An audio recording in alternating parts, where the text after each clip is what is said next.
Hi guys! Kuya Jake over here. Sa araw na to, mag-iinihaw tayo ng pusit. Dadalhin natin mamaya sa pagbabantay, okay? Maghihiwa na tayo ng mga ingredients, which is yung ating sibuyas. Meron tayong kamatis, okay? Hiwain lang natin, tapos paghahaluin natin, okay? So, let's go! So guys, yung palang pusit natin, na linis na ni Mrs. At pati yung sibuyas natin na chop na rin niya para hindi na tayo maiyak mamaya. Okay? So, mag-chop na tayo ng kamatis. Okay? Sa pag-chop pala ng kamatis, tanggalin natin yung mga buto para hindi na magsabaw. Okay?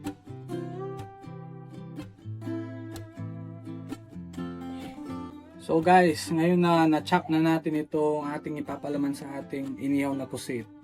Lalagyan na natin ito ng salt and pepper para may lasa siya. Okay? So, let's go.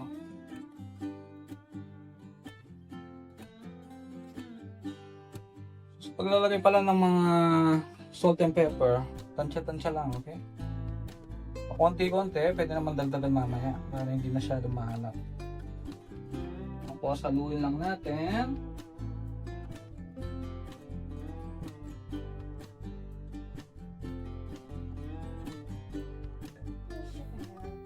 So ngayon guys, ipapalaman na natin itong ating sibuyas at kamatis.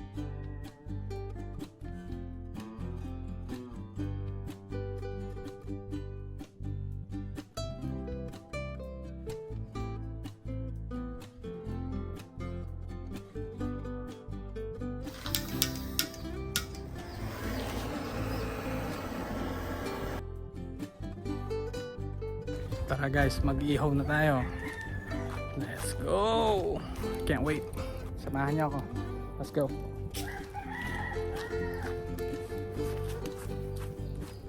at that.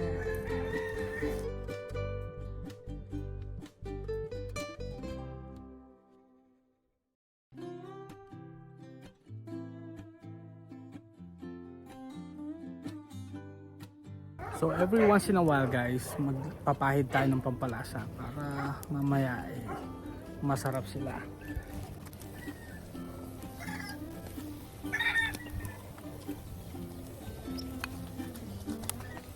Ayan guys, na-flip na natin sila. As you can see, ngayon magpapahid na naman tayo ng pampalasa. Kayo guys, kumakain ba kayo ng pusit? Yung inihaw na pusit, ganyan. Tingnan mo naman guys. Uff. Masarap yung kanin dito mamaya.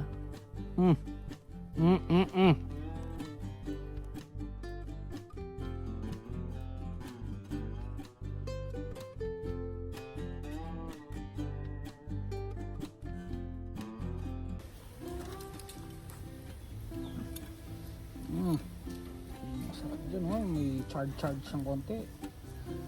Aray.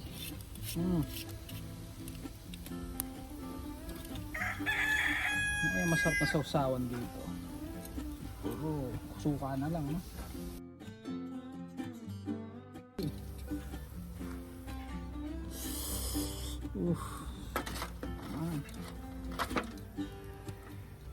Tentacles pa lang guys.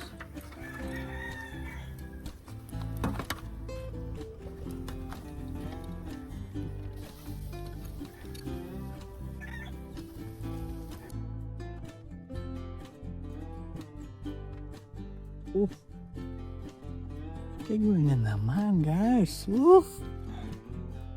Masarap. At yan na nga guys, luto na ang ating pangmalakasang grilled pusit. Salamat sa panonood. Please subscribe. Bye-bye!